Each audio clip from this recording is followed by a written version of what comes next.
Référentiel sur les fractions. Il s'agit de notes de cours permettant aux élèves de se familiariser avec la notion des fractions.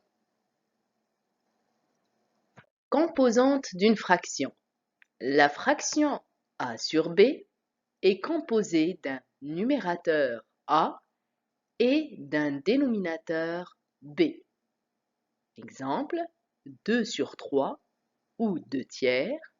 Le numérateur est le 2, 3 étant le dénominateur. Fraction équivalente. Il est important de se rappeler qu'il existe plusieurs façons de représenter la même fraction. Par exemple, les fractions 1 sur 2 et 2 sur 4 sont tout à fait équivalentes.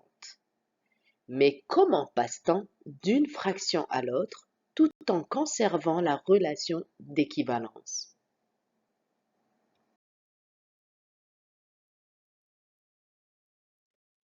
Une fraction reste équivalente si le numérateur et le dénominateur sont multipliés ou divisés par le même nombre. Voici deux exemples. Le premier, vous avez 2 tiers, 2 sur 3. Si on multiplie le numérateur 2 et le dénominateur 3 par la même valeur, qui dans ce cas-là c'est 5, nous obtiendrons 10 sur 15. Et dans ce cas-là, on dit que le 2 sur 3 et 10 sur 15 sont des fractions équivalentes. Le deuxième exemple, vous avez 24 sur 30. Si l'on divise le numérateur 24 et le dénominateur 30 par 6, nous obtiendrons une fraction qui est 4 sur 5. On peut dire que 24 sur 30 et 4 sur 5 sont des fractions équivalentes. Simplification d'une fraction.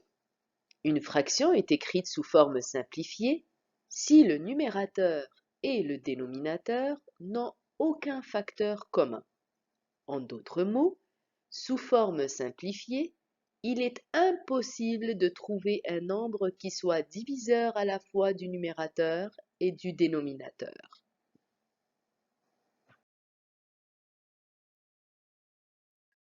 Prenons un exemple. La fraction 120 sur 200 n'est pas écrite sous forme simplifiée, puisqu'il existe des nombres qui divisent 120 et 200. Le plus grand diviseur ou facteur commun de 120 et de 200 est 40. Donc si l'on divise le numérateur 120 par 40 et le dénominateur 200 par 40, nous obtiendrons 3 cinquièmes ou 3 sur 5. On peut dire que les fractions 3 cinquièmes et 120 sur 200 sont équivalentes, mais aussi on peut dire que le 3 cinquièmes est la forme simplifiée de 120 sur 200. Pourquoi c'est la forme simplifiée? Tout simplement parce qu'il n'existe aucun facteur commun entre le 3 et le 5.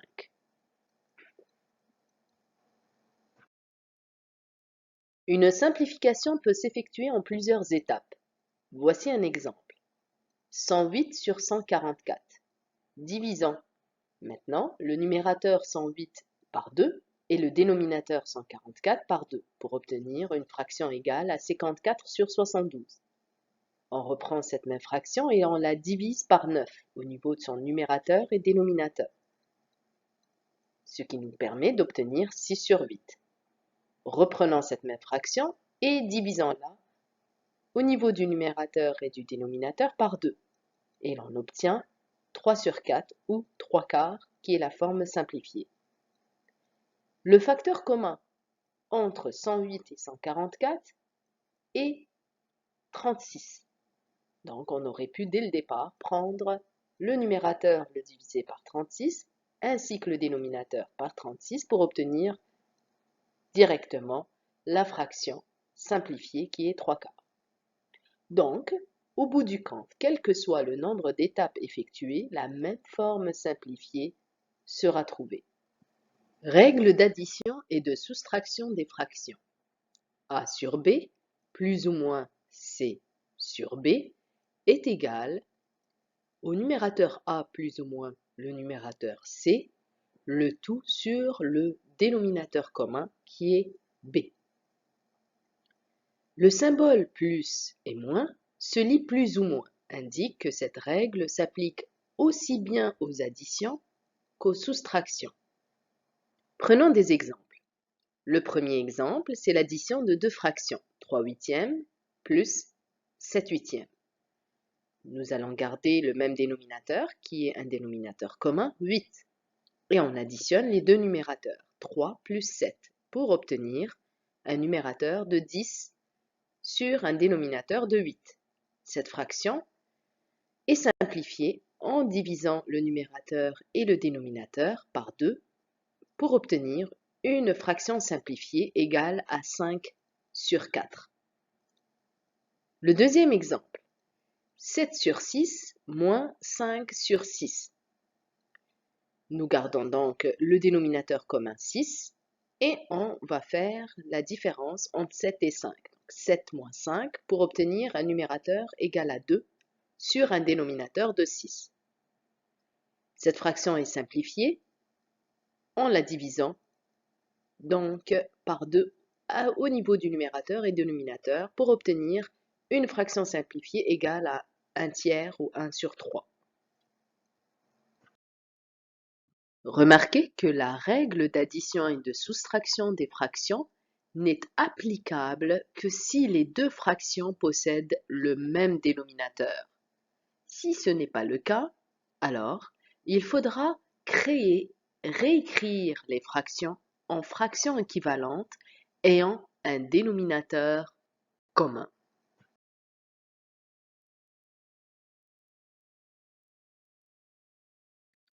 Voici un exemple. Évaluer la somme 2/5 plus 1 tiers. Ces fractions ne peuvent être additionnées avant de les avoir réécrites avec un dénominateur commun. Le plus petit commun multiple des nombres 3 et 5 est 15. 15 sera donc le commun dénominateur ou dénominateur commun. Toutefois, il n'est pas nécessaire ou obligatoire d'utiliser le plus petit commun multiple. Alors, nous avons 2/5 plus 1 tiers. Pour que le 2/5 ait un dénominateur égal à 15, nous devons donc multiplier le dénominateur ainsi que le numérateur par 3. Même chose pour la deuxième fraction. Pour que le dénominateur passe de 3 à 15, nous devons le multiplier fois 5.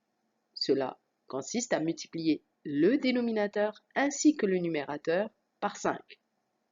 Nous obtenons donc 6 quinzièmes plus 5 quinzièmes.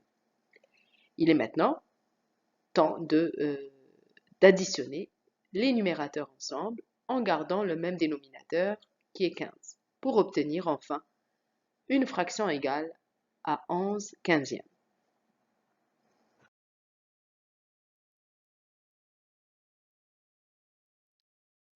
Voici un autre exemple. Évaluer la soustraction 3 sur 8 moins 17 sur 24. Le dénominateur commun, le plus petit commun multiple des nombres 8 et 24, est 24. Donc, la fraction 17 sur 24 n'a pas besoin d'être réécrite. Par contre, 3 sur 8, on doit l'écrire pour obtenir un dénominateur égal à 24. Ainsi, 3 sur 8 moins 17 sur 24, pour la première fraction, on doit multiplier le numérateur et le dénominateur par 3 afin d'obtenir un dénominateur égal à 24. La deuxième fraction ne nécessite pas de changement. 3 fois 3 donne 9 au niveau du numérateur. 8 fois 3, c'est ce qu'on cherchait, donne 24. Ainsi, nous obtenons un dénominateur commun qui est 24. Nous pouvons maintenant faire la soustraction au niveau des numérateurs. Donc 9 moins 17 donne moins 8. Moins 8 sur 24, il est possible de le transformer, le réduire en une fraction simplifiée, en divisant le numérateur et le dénominateur par 8. Moins 8 divisé par 8, moins 1. 24 divisé par 8 égale à 3. Donc, nous obtenons une fraction simplifiée égale à moins 1 tiers. Règle de multiplication de deux fractions. Nous avons la première fraction a sur b fois c sur d. Cela égale à multiplier les numérateurs ensemble, a fois c et b fois d. Cela donne lieu à AC sur BD. Donc, on multiplie les numérateurs entre eux, puis on multiplie les dénominateurs aussi entre eux ou ensemble.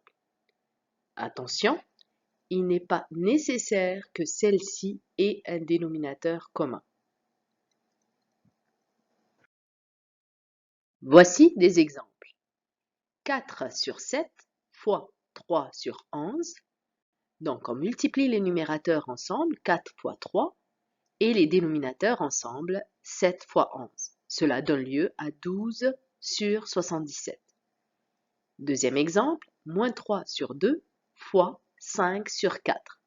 Nous multiplions les numérateurs ensemble, moins 3 fois 5, et les dénominateurs ensemble, 2 fois 4. Cela donne lieu donc à une réponse égale à moins 15 sur 8. Règle de division de deux fractions.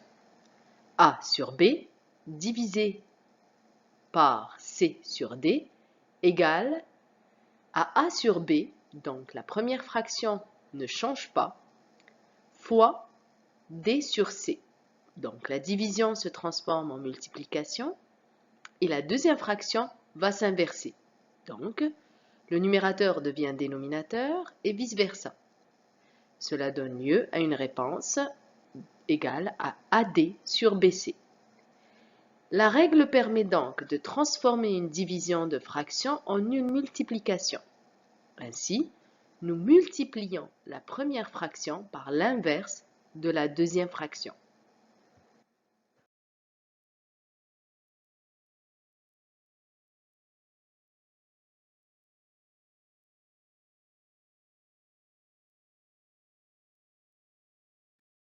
Voici deux exemples. Premier exemple, 2 sur 7 divisé par 3 sur 8. La première fraction ne change pas, 2 sur 7. La division se transforme en multiplication et la deuxième fraction devient l'inverse. Donc 3 sur 8 devient 8 sur 3. Nous obtenons donc une multiplication en deux fractions. La règle dit, dans ce cas-là, de multiplier les numérateurs ensemble et les dénominateurs ensemble. 2 fois 8 donne 16 au niveau du numérateur et 7 fois 3 donne 21 au niveau du dénominateur. Donc le résultat est 16 sur 21. Deuxième exemple. 2 tiers ou 2 sur 3 divisé par 4 cinquièmes ou 4 sur 5. Nous gardons la première fraction inchangée, 2 sur 3.